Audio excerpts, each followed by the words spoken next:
Hola, soy Matías Tabil de Asociación Libre y hoy estamos acá nuevamente con el gran Francisco Sebastián, también conocido como el Tanque Sebastián. Gracias por tenerme de vuelta acá, es un placer. Un placer para nosotros y es un placer poder recibir a toda esta gente en un nuevo episodio de PIR. Y este es un episodio muy especial, es un episodio bastante esperado por todos porque hace rato que no sacamos un PIR y este es el número 27. ¿Qué significa ese número en la famosa numerología caldeo-hebrea? Bien, en la numerología caldeo-hebrea el 27 es el cetro, y el cetro es como, bueno, todos son como el de Gandalf o lo que sea, o el de Moisés. Y lo que viene a traer el cetro es como promete, ¿no? La persona que nació en 27, o si tu número da 27, promete como un don de mando natural y como que un líder natural, ¿no? Que va a guiar a la gente hacia algún lado, y para que el número 27 tenga éxito, el tipo que lo porta tiene que hacerse cargo de ese 27 y como hacerse caso a sí mismo por sobre las críticas que le vengan de afuera. Como que tiene que confiar en sus habilidades de liderazgo, digamos. Exactamente. Está bueno, y además estamos en el momento indicado con el cetro porque estamos llegando al final de la temporada 8 de Game of Thrones. La semana pasada, digamos, en el momento en el que lo estamos filmando, acaba de haber... ¿Cómo le digo? Un quiebre en la serie. Un quiebre en la serie. Llegaron los White Walkers, efectivamente, lucharon. No voy a revelar nada para los que no la vieron todavía, pero la verdad fue increíble. Y digamos, el cetro está bien, por lo menos para los que seguimos Game of Thrones, que estamos bastante emocionados. No se dejen distraer por mis anteojos. La verdad que hace rato tenía ganas de usarlos. Los compré hace un par de meses ahí yendo a lo de mi analista por la calle. Y hoy fue el día. Los vi y dije, hoy me parece que es el día. Pero bueno, yo sé que no hay sol, así que no me digan esa famosa frase, quítate las gafas que aquí no hay sol. Es una frase muy difícil de contestar porque tienen razón, pero no vamos a hacerle caso y vamos a arrancar el PIR con unas increíbles preguntas. Tanque, dispará. Bien. La segunda. La primera. La primera dice, es de Karen Lemos y dice: hola chicos, sepan que ayuda muchísimo, agradecida de todo corazón. Mi pregunta es, teniendo en cuenta la importancia de la teoría... La importancia de la sexualidad, del complejo de Edipo en la teoría psicoanalítica. El paciente, para resolver sus conflictos, ¿tiene que hablar necesariamente en la terapia de su vida sexual infantil? El psicoanalista espera que hable alguna vez, ¿no?, de esto. ¿Tiene que preguntar sobre eso explícitamente o solo se va deduciendo del discurso? Help. De ayuda, ¿no? Buenísima pregunta, Karen Lemos. La verdad que está muy, muy buena. Y me parece pertinente aclarar este tipo de cosas porque es verdad que en el psicoanálisis, digamos, el complejo de Edipo obviamente está en el núcleo de lo que se descubre como el conflicto subjetivo. Y doy fe, digamos, por lo menos en mi experiencia, lo que me viene mostrando la experiencia hasta ahora. Quizás eso cambie en el futuro, capaz tengo otra perspectiva, pero hasta ahora debo decir que lo compruebo en todos los casos, digamos, siempre está en el núcleo algo de lo edípico, algo de la sexualidad, y que yo creo que está en el núcleo el tema de la sexualidad porque no solo es la sexualidad en sí misma, sino la sexualidad en tanto toca temas de identidad, ¿viste? Como que hay ciertas cuestiones del goce sexual propio que atentan con la identidad que uno piensa que tiene. Y esa identidad cómo está constituida con distintos grandes otros, digamos, y en general la identificación como más cruda que se hizo en un principio tiene que ver con los primeros gran otros, que en general son los padres. Entonces siempre toca esa sexualidad, algo del vínculo con los padres, la identidad que se constituyó frente a ellos,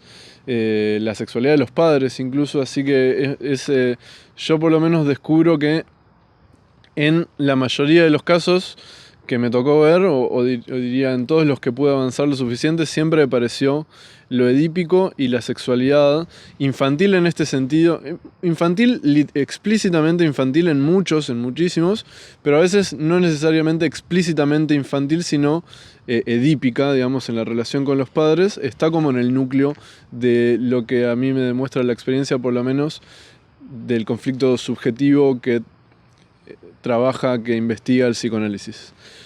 Pero no me parece que esté bueno que el analista vaya adrede a esos puntos a intentar buscar, sabe qué cosa, digamos. ¿Por qué? En principio, me parece que hay que dejarse guiar por el hilo natural que tiene el discurso, ¿no? Ver hacia dónde lleva eso y no intentar forzarlo, porque si no uno está guiado por lo que uno piensa que está pasando por la teoría y no está escuchando realmente qué es lo que está pasando. Entonces dice, esto sí o sí tiene que ver con los padres y con la sexualidad, entonces trata de preguntar con los padres, acerca de los padres o acerca de la sexualidad infantil, que ni sé cómo sería porque yo no lo he hecho. Que es, además es esperable que despierte mucha resistencia, no podés guiarte mucho de lo que sea una pregunta así tan directa, ¿viste? Sino más bien como que la vas infiriendo de cosas que va diciendo, o bueno, la asociación libre lo va llevando solo. Exactamente, y además no sé qué podrías encontrar o qué se podría encontrar que digas, o que produzca efectos terapéuticos, ¿no? Que uno diga tipo, ok, pasó tal cosa sexual cuando era chico, entonces esto tiene que ver con lo que le pasa ahora y yo siento que sería una deducción muy teórica, muy mental, digamos. Y incluso si llegas a escenas que pueden ser importantes luego durante el análisis, la forma en la cual llegas a esas escenas es importante porque una cosa es que el analista pregunte sobre ellas como random porque la teoría dice que hay que ir a ese punto, y otra cosa es que uno escuche qué es lo que le sucede al sujeto, escuche los conflictos que tiene el sujeto, escuche las resistencias del sujeto, escuche qué es lo que se repite a pesar de la voluntad consciente del sujeto y que vaya siguiendo ese hilo, y si ese hilo va llegando a algo de lo edípico o algo de lo sexual, es otra cosa para el analizante, es otra cosa también el trayecto, cómo va siguiendo que su conflicto tiene algo que ver con eso, digamos que se pone en juego algo de eso. Yo creo que ese camino es terapéutico en sí mismo, mucho más que intentar como llegar a alguna escena traumática o algo por el estilo. Y además, por más de que uno pueda decir, y digamos yo pueda decir por lo menos en mi experiencia, que la sexualidad y lo edípico está en juego en todos los casos que me tocó ver, en cada caso se manifiesta distinto, por más de que hay ciertas similitudes, pero no sabes exactamente por dónde va a aparecer, ¿viste? Y en cada caso es particular y está bueno en ese caso no pensar que uno ya sabe dónde está el conflicto o dónde puede estar, sino estar con oídos lo más frescos posibles, que lo vayan llevando uno a lo que naturalmente siguiendo no lo que uno piensa que es el conflicto, sino lo que realmente te va comunicando los dichos del paciente, lo que pasa en la sesión como el conflicto real, y si de ahí, mediante asociación libre, mediante algunas otras cuestiones, se llega a algo de lo sexual y lo edípico, genial. Y si no, o sea, si no se llega explícitamente, porque hay casos en los que, incluso hay casos en los que las primeras sesiones ya se habla de algo edípico y sexual e infantil. Pasa. Pero hay casos en los cuales no pasa tan así, tan explícitamente, pero de todos modos lo que sucede en ese análisis tiene que ver con una posición sexual, con una identidad sexual que entra en conflicto con algo también de la relación con los padres, y está como un poco más velado la explicitez del tema sexual. Entonces, en cada caso en ese punto es distinto. Y como digo, hay que seguir el hilo de lo que trae el paciente, de lo que se puede deducir de sus conflictos, de lo que lleva la asociación libre, y en tal caso me parece que es una posición más gratificante para uno como analista también, no ir ya desde el vamos sabiendo qué es lo que uno va a encontrar o piensa que va a encontrar, sino como investigar, realmente investigando a ver si es así como dice la teoría psicoanalítica, y cuando efectivamente investigás lo más genuinamente posible y llegas a esos puntos sexuales, edípicos, etcétera, es como, ok, o sea, como... Ahí tiene valor. Digamos. Tiene valor, incluso es una confirmación para uno mismo, que no es que está tratando de adaptar la teoría. Claro, la experiencia a la teoría, si bien siempre hay algo de eso, sino que se está tratando de dejar guiar por la experiencia y llega a las mismas conclusiones que llegaron otros analistas anteriores. Entonces uno dice, ok, mi investigación debe estar yendo en un camino, o no sé si en un buen camino, o por lo menos... Por lo menos no estás interfiriendo para que cierre algo, ¿no? Claro, por lo menos si llegas a las mismas conclusiones, creo que es más genuino en claro. ese punto. No fue forzándola, digamos. Claro.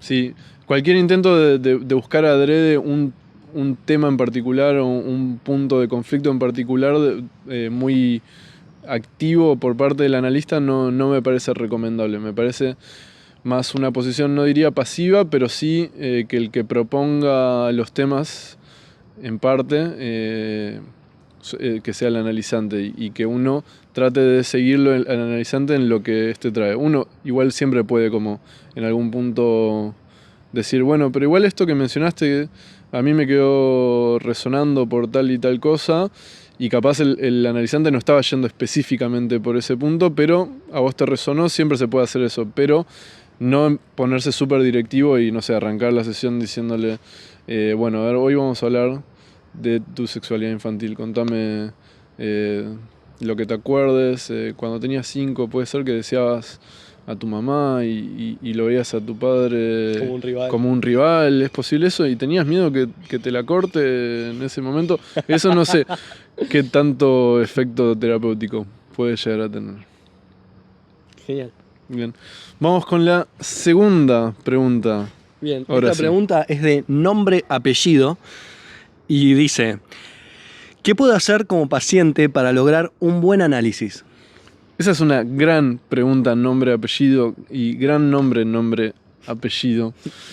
Gran nombre y gran apellido, debo decir. Buenísimo. ¿Qué pensás, Tank, de esta pregunta? Bueno, respecto a esta pregunta, nombre, apellido, yo lo pensé y como que sentí que para ser ser un buen paciente, no sé si es un buen paciente, digo, a ver, para hacer bien tu trabajo de paciente, claro, que promueva un mejor análisis. Claro, un buen análisis, exactamente. Principalmente diría que a veces hay que, digamos, arriesgarse a hablar de esas cosas que te cuestan, que te son incómodas, que te provocan miedo, resistencia, emociones que calificaríamos en el mundo así normal como negativas. Poder hablar de esas cosas, porque la idea del análisis es poder hablar de lo que sea que se te ocurra. Entonces, cuando vienen esos momentos, lo más común es que la resistencia los esquiva. Respecto a esto, para ser un buen paciente, no sé cómo decirlo la verdad, pero... Sí, cuando estamos diciendo buen paciente en este contexto... Para que te funcione el análisis. Claro, para ¿cuál que sería la mejor forma de que un paciente, un analizante tiene... Para atravesar su análisis o... Claro, ¿cómo se puede posicionar de la mejor forma para que el análisis funcione mejor? Exactamente. A eso nos referimos. Exactamente. En este caso. Entonces es eso, ¿no? Como animarte a hablar de las cosas que te cuestan. Y después confiar en la asociación libre como técnica. Digo, realmente cumplirla, la ley, ¿no? Esa ley de asociación libre. Obviamente que va a haber momentos en los que no lo hagas. Y tampoco es martirizarse por eso, porque los análisis tienen tiempos para las cosas, no tenés que hablar de todo lo que más te incomoda en el principio, podés ir llevándolo a tu ritmo, pero bueno, ese es mi consejo. Está buenísimo y yo concuerdo. Y, o sea, lo que vos decís, por ejemplo, yo creo que en un análisis es común que a veces ciertas cuestiones no las hables en un principio porque estás todavía entrando en confianza con la persona que tenés enfrente, con el terapeuta, entonces no entras ya contando todos tus secretos, viste, más profundos a una persona, pero en muchos casos, digamos, eso sería como un ocultamiento consciente, digamos, o como un no decir consciente. En muchos casos hay muchas cosas importantes que no aparecen al principio simplemente porque uno tampoco las registra, ¿viste? Entonces es como que va saliendo. Y como decís, la asociación libre es un ejercicio, es algo que uno va aprendiendo. Uno siempre tiene que seguir como aprendiendo a soltarse más, a dejar de racionalizar. Bueno, voy a decir un poco lo que yo pienso, porque me voy a pisar si no. ¿Cuáles serían unos consejos para ser un buen paciente en este sentido? En el sentido de cómo favorecer que el proceso de análisis sea mejor, sea más efectivo. Por un lado está la asociación libre, que es la regla fundamental, la regla de oro. Es muy importante realmente decir todo lo que aparece, todo lo que va evocando, lo que uno va hablando. Eso no solo significa hacerlo cuando el analista dice, ¿y qué se te ocurre con esto? Sino también hacerlo cuando uno mismo está hablando de algo y mientras está hablando se le ocurre una cosa. En ese caso también prestar atención a las cosas que va evocando el propio discurso también, o incluso en los momentos en los cuales no está directamente, explícitamente...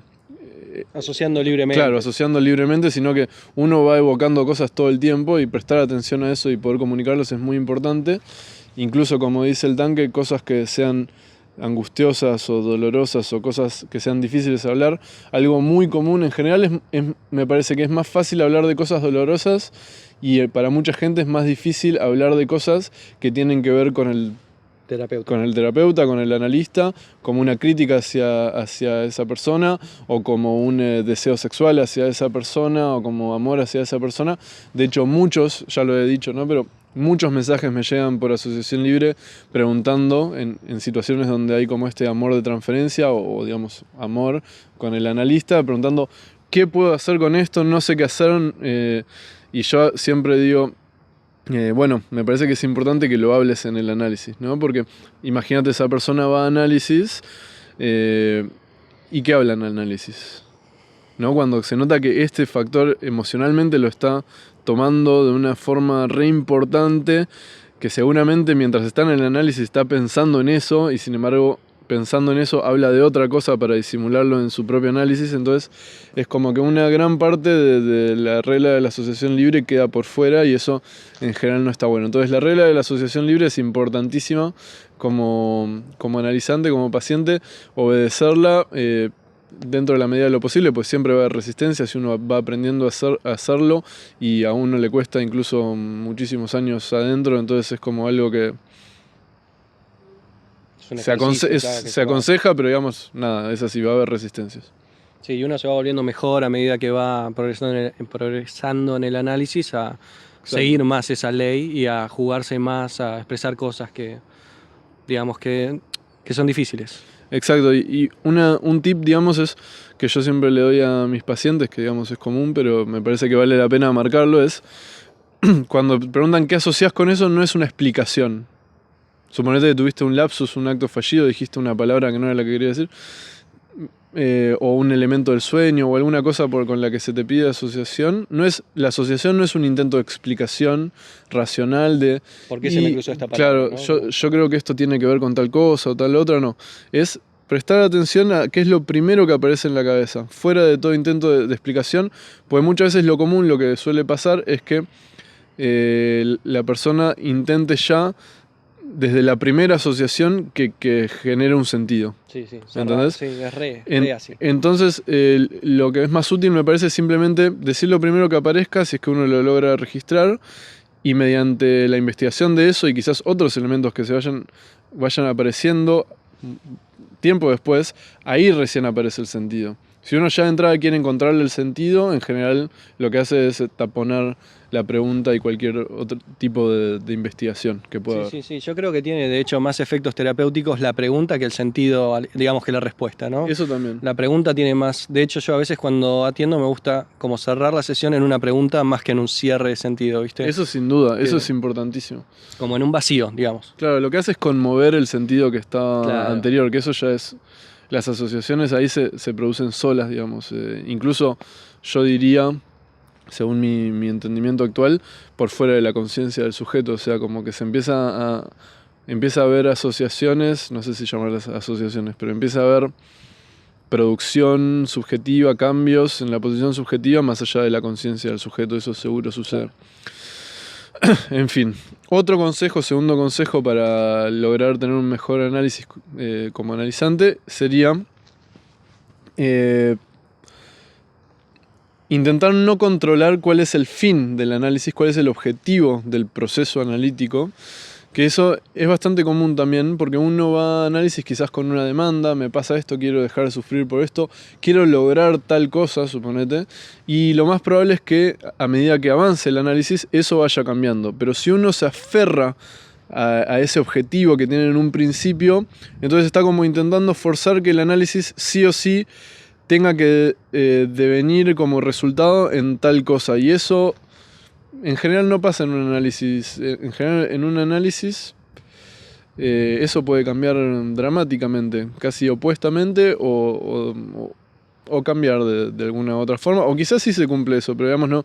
Si uno lo fuerza y lo intenta controlar, no lleva a buen puerto.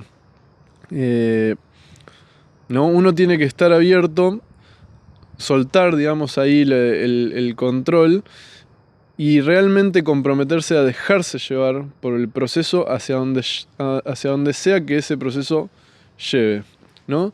Lo cual no significa que es dejarse llevar como, bueno, me entrego y hago y digo todo lo que me dice el analista está bien y todo lo que me propone está bien, digamos. Si a mí me surge una resistencia, digamos, ¿no? Si a mí me surge algo con lo que no estoy de acuerdo, o algo que me sale una crítica hacia el proceso, hacia la conclusión, hacia el analista, hacia algo, me parece que es importante darle lugar a eso. Es parte de la asociación libre, es parte del entregarse también al proceso, pero cuando me refiero a entregarse es simplemente eso, no pensar que hay un objetivo determinado. Por ejemplo, uno puede ir a análisis o digamos en parte del análisis pensar que decir, no sé, no me puedo recibir de la carrera y yo me quiero recibir y quiero laburar de esto y ser exitoso y no sé qué. Y es posible que eso sea importante y que durante el análisis eso se conserve, o puede ser también que quizás la razón por la cual la persona estaba teniendo dificultades para recibirse o para conseguir lo que supuestamente quería era porque en el fondo en realidad no lo quería tanto. Quizás pensaba que lo quería pero estaba respondiendo a una demanda. Entonces de repente se da cuenta que no, en realidad a mí capaz me gustaría hacer otra cosa. Y entonces en ese caso el objetivo con el que entró en el análisis cambia de alguna manera. Sí, o el objetivo inconsciente siempre fue el mismo, en realidad, Claro, ¿no? claro, me refiero Lo que cambia es el objetivo consciente, ¿no? De yo quiero esto para mí, por ahí no, en realidad te estabas engañando a vos mismo, ¿no? Exacto, la Y el conciencia. claro, y el objetivo inconsciente era, en realidad, ese cambio que después se da. Exactamente, eso es Pero lo que uno, inconsciente. eso es lo que uno lee como analista, digamos, y trata de darle lugar a lo que el síntoma expresa más allá de la conciencia del sujeto, porque lo que el sujeto trae conscientemente desde su yo es engañoso para él y uno intenta, digamos, escucharlo y siempre poner en duda de si es realmente así también o no y tratar de contrastarlo con la otra parte del sujeto, la que es inconsciente, la que se expresa en los síntomas y otras manifestaciones del inconsciente, y bueno, eso va dando lugar a cambios en la posición subjetiva. Y digamos, el tercer consejo que les puedo dar es, tomando en cuenta todo esto, es ser valientes, que un poco vos lo mencionaste, que tiene que ver con, bueno, que un análisis es un proceso que no es gratis, en el sentido de que uno paga un precio subjetivo grande, paga el precio de atravesar cosas muy dolorosas, angustiantes, momentos de mierda. En general, como dice Freud, cuando se empieza un análisis, hay como un supuesto empeoramiento, pero es como que se le está dando como más lugar a algo de los síntomas, aparecen como más fuertes quizás en un principio. Pues Freud decía, no se puede vencer un enemigo que está ausente o representado en una imagen, una cosa así decía. In absentia efigi o algo así, efigie, bueno, no sé cómo se pronuncia, después lo buscaré, lo pongo acá abajo. Pero la idea es eso, que en general cuando se le da lugar, cuando se invocan estas cosas del inconsciente, se enfrenta uno con cosas que son difíciles, entonces hay que ser valiente si uno quiere realmente emprender ese proceso, y uno tiene que estar dispuesto a realmente cuestionar su propia posición en la vida, su propia identidad, sus propias creencias, valores, etcétera, ¿no? Tiene que estar dispuesto a que haya un cambio en esos puntos, porque si no, no creo que no hay análisis posible. Obviamente, habiendo dicho esto, siempre, digamos, uno tiene resistencias al respecto. No es que puede uno adoptar una posición como sin resistencias, sí, cambiame todo, no existe eso. Pero saber, digamos, que eso puede pasar en un análisis, me parece que está bueno. Y yo había pensado otro consejo también. Que pensaba que ese cambiame todo no es al analista, es Claro. a la regla en realidad, a esa misma entrega. Para mí, como es a la asociación libre que sí cambiame todo, no es al analista, sí, hacelo conmigo lo que quieras, porque no. Claro, me parece una buena aclaración, claro, Sí. no es que el cambio provenga del analista, por más de que influye, sino es como, sí, el De la proceso entrega de, misma, ¿no? sí, de lo que es el análisis mismo, que lo va a cambiar, digamos. Buenísimo. Pero sí, era gracioso. Y lo último que se me había ocurrido es también decir paciencia, porque en general los cambios no suelen venir tan rápidos como uno querría. Igual vienen rápidos. Y mientras yo hoy pensaba, decía, sí, diría paciencia, pero también diría no tanta paciencia, porque a veces uno puede tomar una posición como demasiado paciente y como retrasando y posponiendo ciertos actos, como diciendo, ya se va a resolver con los años de análisis. No, bueno. Entonces, por un lado paciencia y por otro lado no tanta paciencia. Bueno, y vamos a tirar la tercera, la voy a tirar. Esta no recordamos, porque sacamos una foto y no sé de quién la pregunta. Después vamos a poner aquí. Dice, esta persona pregunta, ¿cómo creen que el psicoanálisis del artista afecta al arte? No sé si alguna vez les pasó a ustedes o a alguien más, pero como que después de pasado un tiempo de tener tremenda revelación del inconsciente y desinflamar una parte de su psiquis, como que se sienten vacíos de arte y hay que esperar un tiempito a que vuelvan a formarse cosas que uno siente que valgan la pena. Bueno, en fin, y describe un poco más su situación, bastante que está bueno, pero hasta ahí vamos a dejar la pregunta. ¿Qué pensás, Tank? Con ¿Cómo esta afecta el psicoanálisis del artista a la producción de Claro, el psicoanálisis de un artista, ponele, Claro, ¿no? sí, sí. Yo no sé si viví cambios, bueno, sí, igual sí, digamos, de mi arte. Yo hago música, ¿no? Escribo canciones, qué sé yo, y la verdad es que sí viví que una canción se pone vieja y ya no te sentís como tan representado por ahí, digamos, algo así, como, o que ya, sí, la canción ya no te representa tanto, sentís que quedó vieja o lo que sea. No me pasó que exactamente sea, o no lo registré, que sea, tuve una revelación en mi análisis y a partir de eso mi arte cambió. No lo viví así, pero no significa que no pueda pasar por esa razón. Eso. Bien, Sí. yo también he vivido, y justo el otro día hablaba con un amigo músico que también le pasaba, que me contaba que estaba como con una banda tocando unos temas de él y decía, pero no estoy motivado con estos temas. Yo le digo, ¿los hiciste hace mucho? Porque a mí también me ha pasado esa sensación, ¿viste? Como que si los temas son de hace... puede pasar dos cosas para mí. O sea, como que quedaron un poco viejos porque son como... Pero si son como muy viejos, como capaz volvés a conectar con ellos, ¿viste? Claro, claro. Pero si son inmediatamente viejos, Claro. es un poco como pasa con la moda, me parece.